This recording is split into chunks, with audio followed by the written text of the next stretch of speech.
Welcome to Draw Process. I'm Ike. I'm drawing page 16 of episode 2 of my comic, First Sun and Sword today, and I'll share my thoughts along the way. Yeah, so the script for this, I actually thought I was going to get less information on one page. So it started to change the plan for each page following this one. We have Farah walking up a hill towards a house on the hill, the rich guy, and this is a kind of mafia guy, if you want to call it that, a merchant, and she's going to come ask him for help to get medicine for Sword. So we're going to see her go up the hill, enter in the gates, enter in the foyer, and that's about it. So in one of those simple get my character from point A to point B kind of pages. A nice big establishing shot there in the first panel. And then I actually will sketch out these following panels and then erase and redo the whole thing. I use the 5H pencil, a really light pencil, and really loose drawing so that I know that I can erase it if I change my mind. My plan here with just having 4 panels at the bottom was going to show her, barely getting up to the front doors or just in the front door. It just felt, I want to get more information in one page. And I don't know, that's maybe a personal taste. I think I seem to be moving towards sometimes a lot more panels on a page, smaller panels.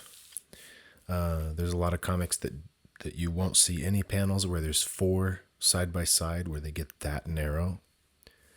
But I've been moving that direction with some larger panels. I try to have it still be dynamic and have contrast. Some panels that are very large and then some that are smaller. But I want to capture more shots of in time and get a little more on the page.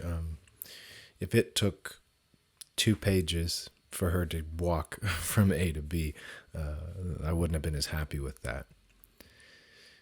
I don't want it to just go on and on.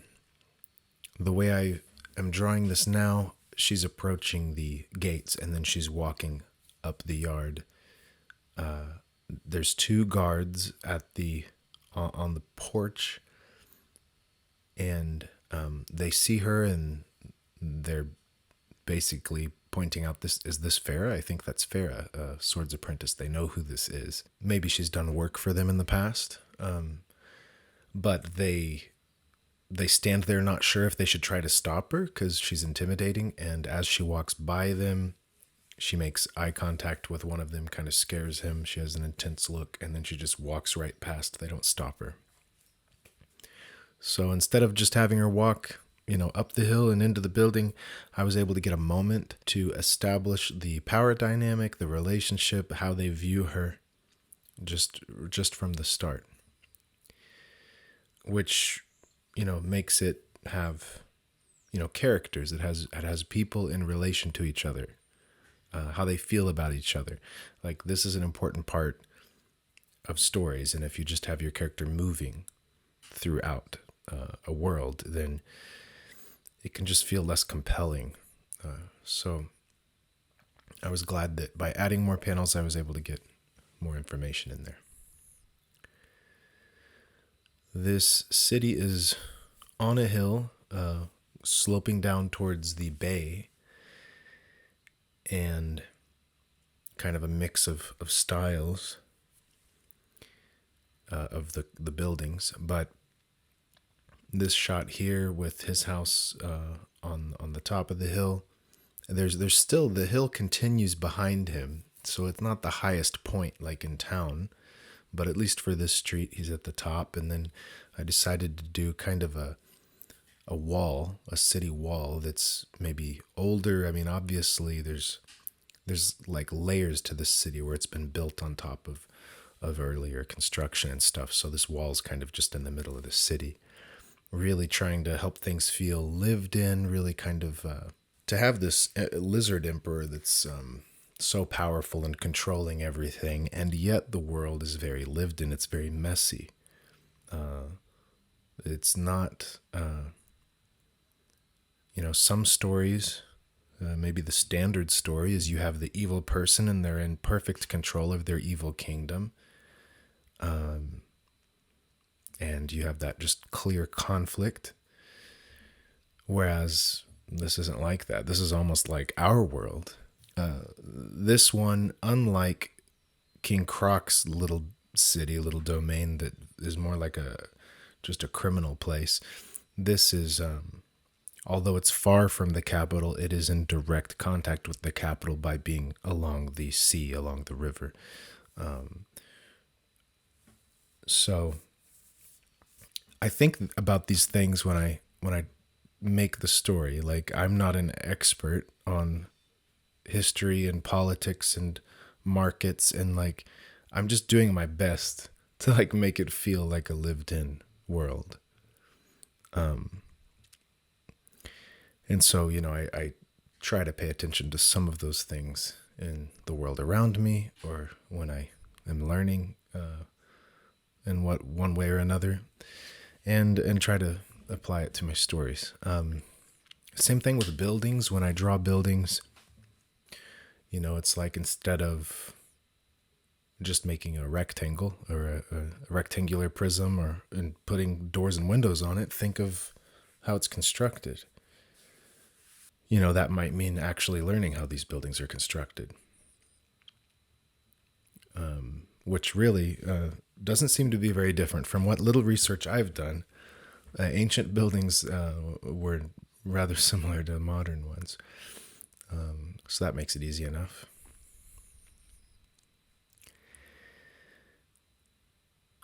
Again, I don't have any really reference material for these establishing shots or any of the locations. I might pull it up on my phone quickly and get a reference or two of Greece or Rome or whatever, just get a few references. I don't think I did in this case, but there's, that's part of the time that it takes to draw the page, is sitting there. You'll notice how much I'm kind of pausing in this, even though it's sped up 5 times. I'm pausing sometimes, and you can see my hand just sitting there because I'm thinking, now wait a minute, how should this building look like? How should I design this? And yeah, it's best if I can pull from memory and actually think about it instead of just immediately going for a reference and drawing what I find on the Google. If I can practice thinking and constructing it, then that's better in the long run. There's thought going into the composition. I have a vanishing point that is near the building, and it's off center, more towards a third. There's a greater mass of buildings on one side than the other. This kind of like asymmetry but balanced, golden ratio kind of balance.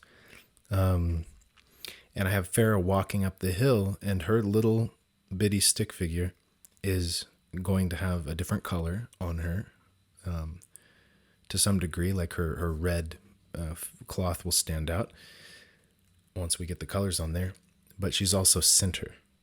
It'll be easy to spot her, especially since she's so small.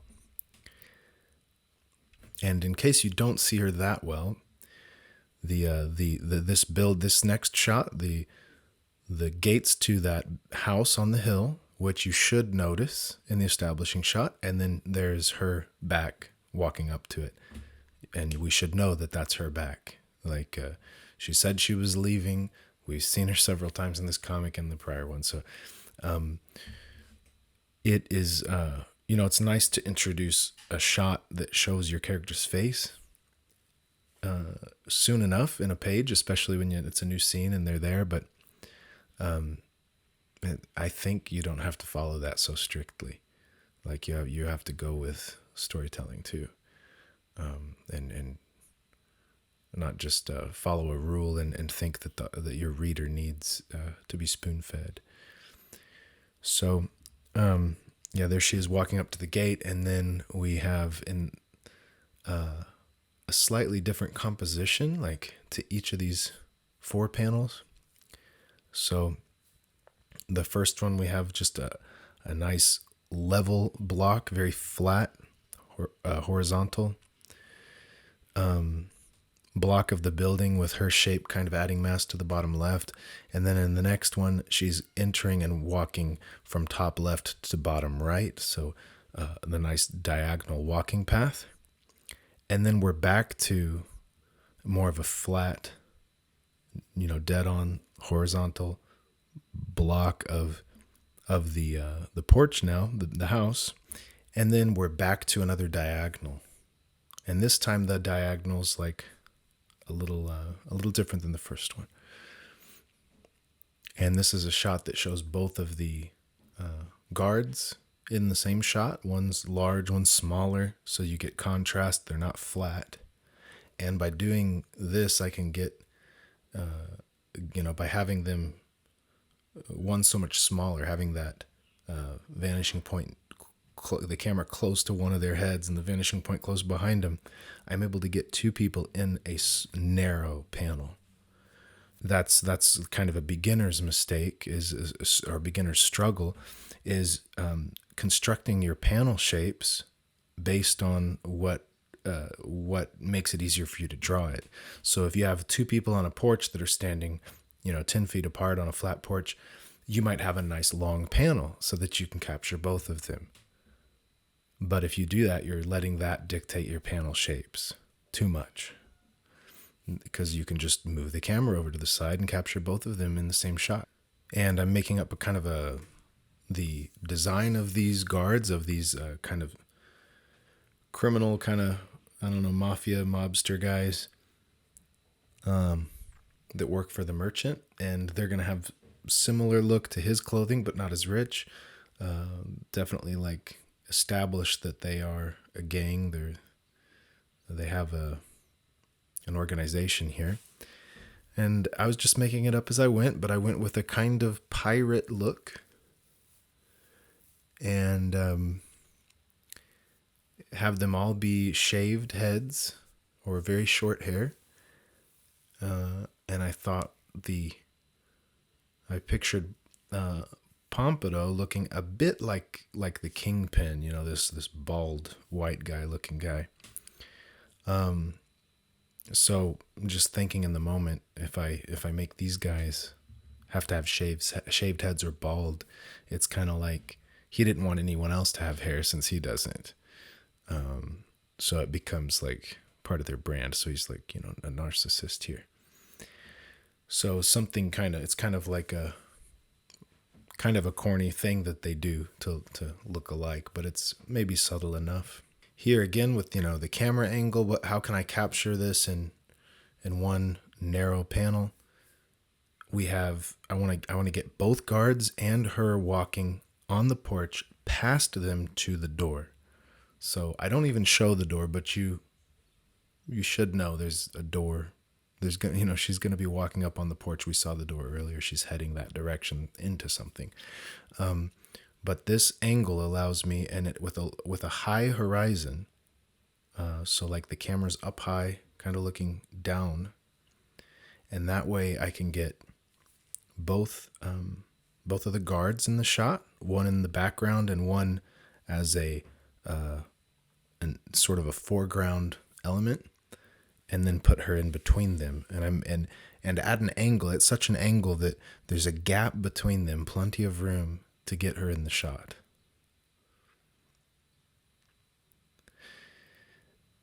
Yeah, it's like if this was film, it's definitely a different situation, because your figures could move. They could walk in the midground. They could walk from one side of a figure and then come out the other. You could have a lower camera angle. You could, because there's time and there's movement, and you have the same shape. Like in film, you can have the same screen shape at all times for each shot that you show. So when you adapt to comic books, when you're doing comics instead of film with your visuals, you're going to need to consider things a little differently. You're going to be positioning the camera and your elements in ways that are I don't know, more extreme perhaps, more guided by these limitations, this situation.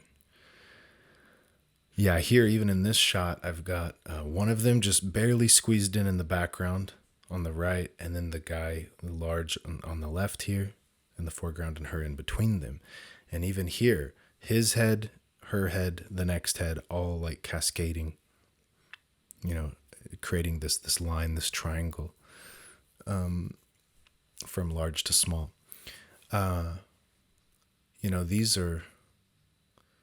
These are skills you gain over time, and it's you want to develop this mastery, like just try to push yourself this direction, like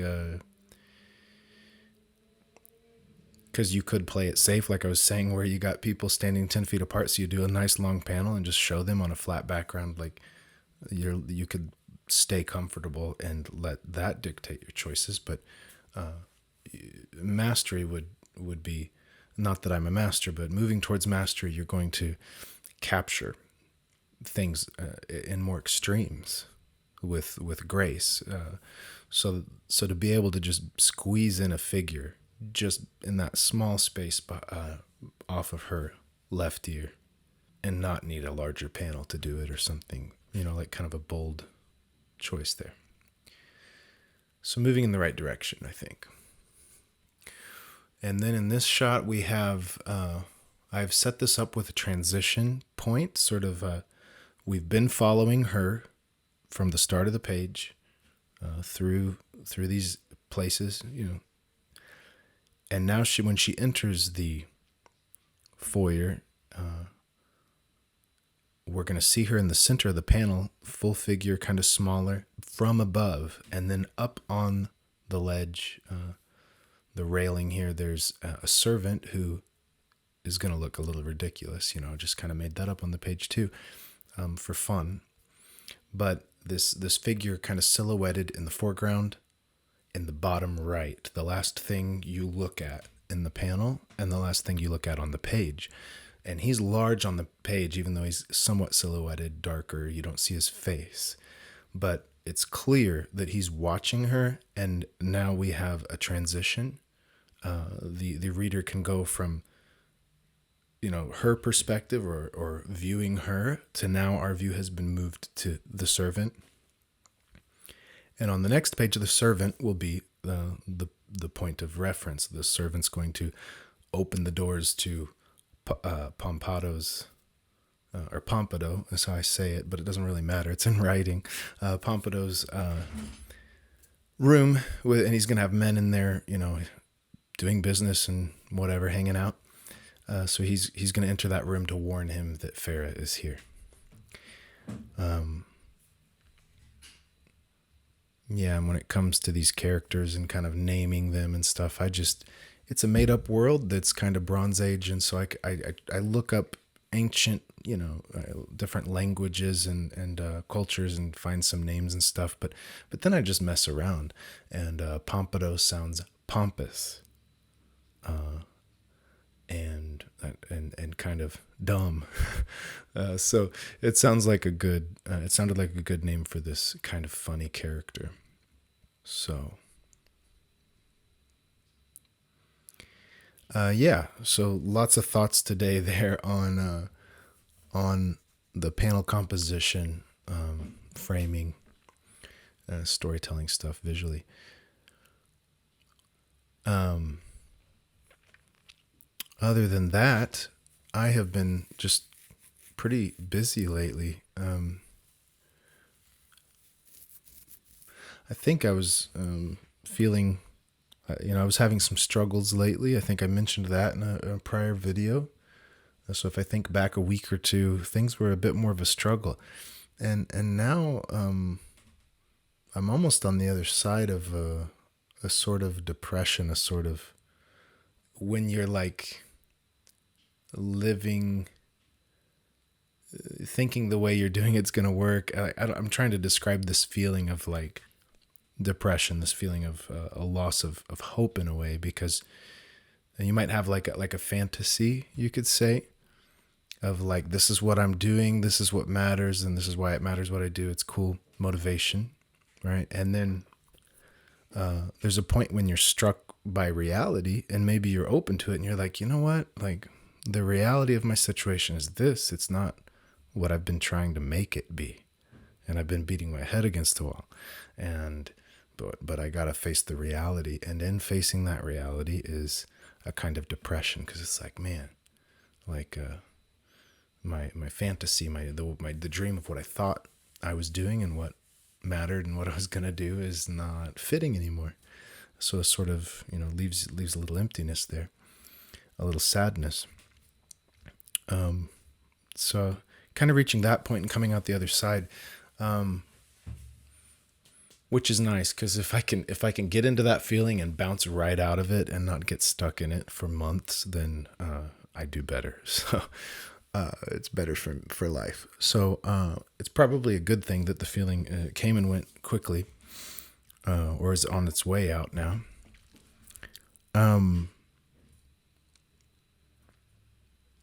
What can I say about that? So more about it, because I know that's relatable.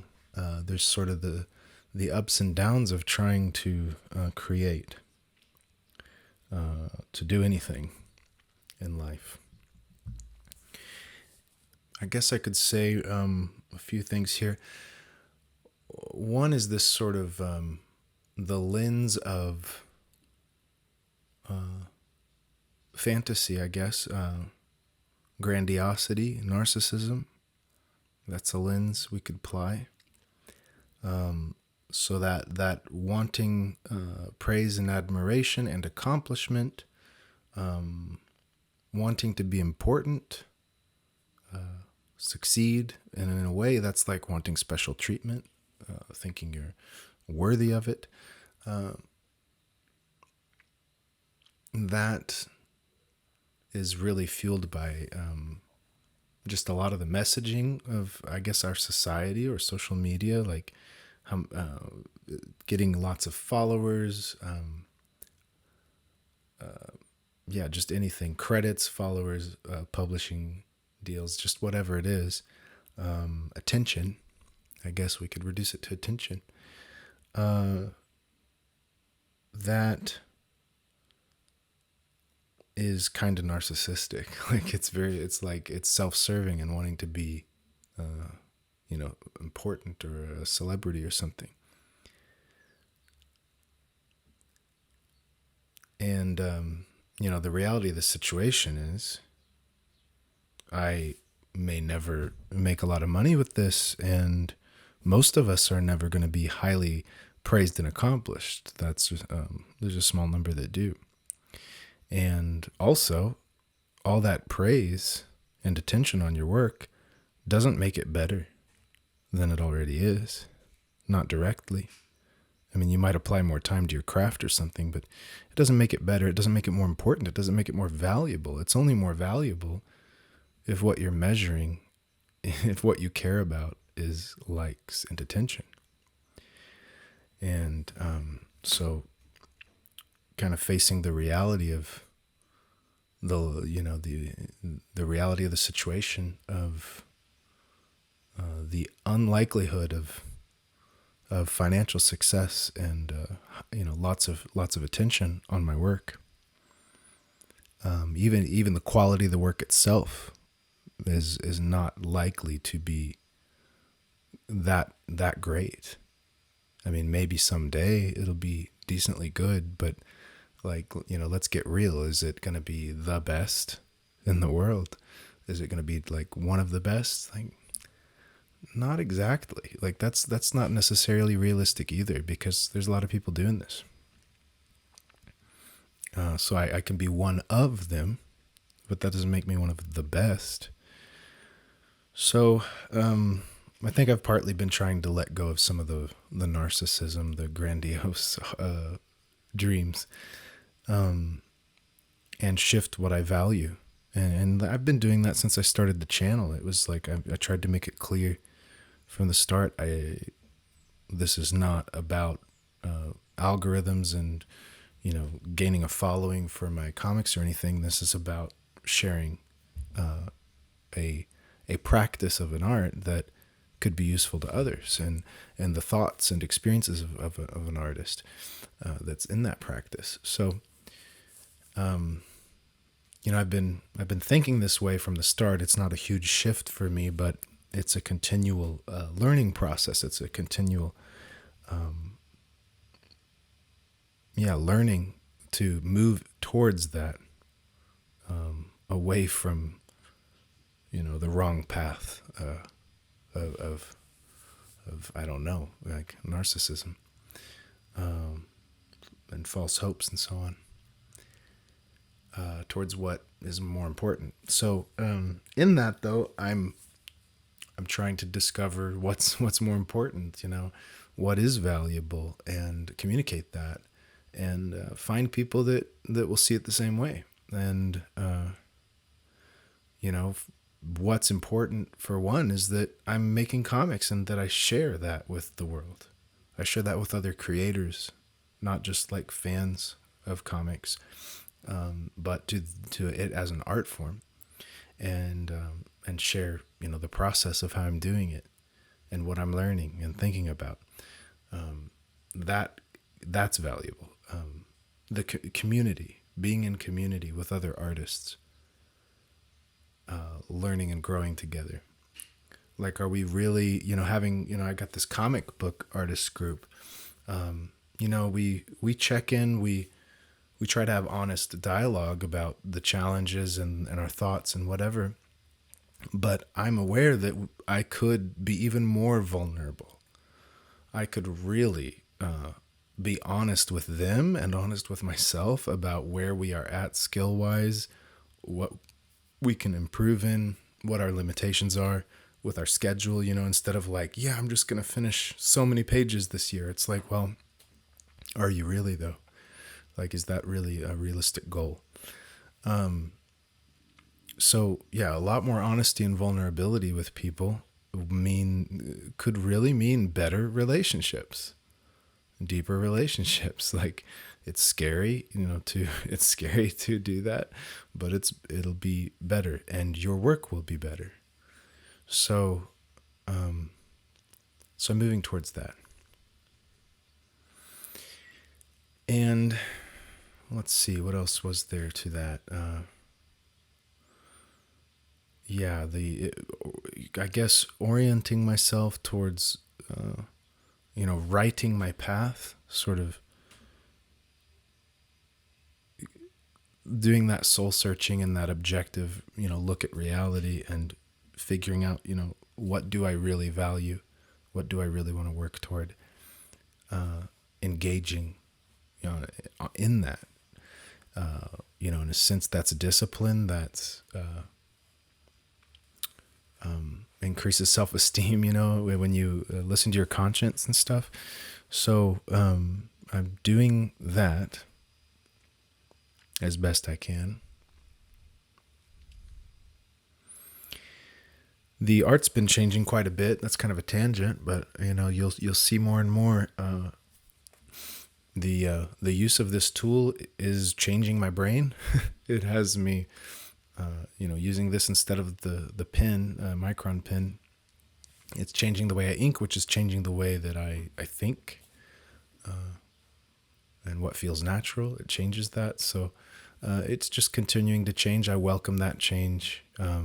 There's still the composition, the way that I compose my images and do blocking and like blocking in shadows. A lot of that's still similar. There's just some changes to probably things being less extreme shadows on things, and a little more detail in the textures and roundness to shapes instead of being more geometric or blocky. So that's been a continuing exploration.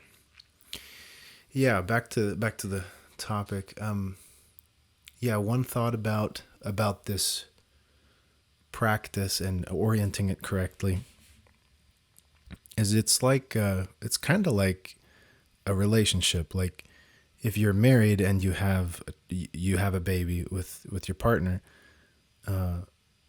that it's going to be really hard to maintain the primacy of your marriage, like, or your relationship, to make sure that it maintains importance in your life, and you make space for that, and you invest in that, so that it doesn't break down and end. That seems like a good model for thinking of engaging in your practice too. Is it's kind of a relationship in that way, but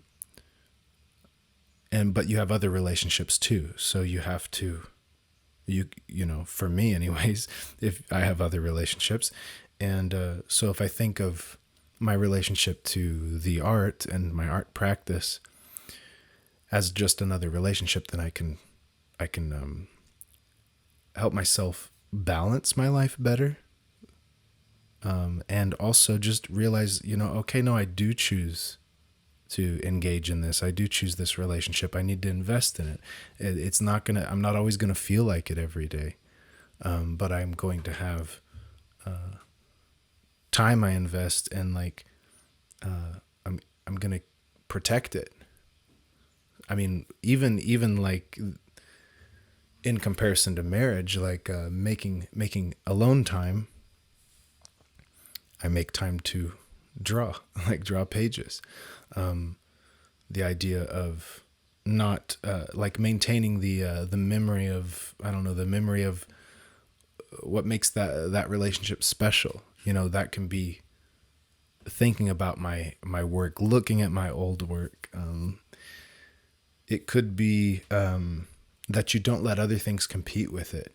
So even if I want to pick up my guitar all the time, I can't let myself do it, because that would, if you start to have other relationships that you spend more and more time in compared to like with your partner, back to relationships, then you're risking losing your partner.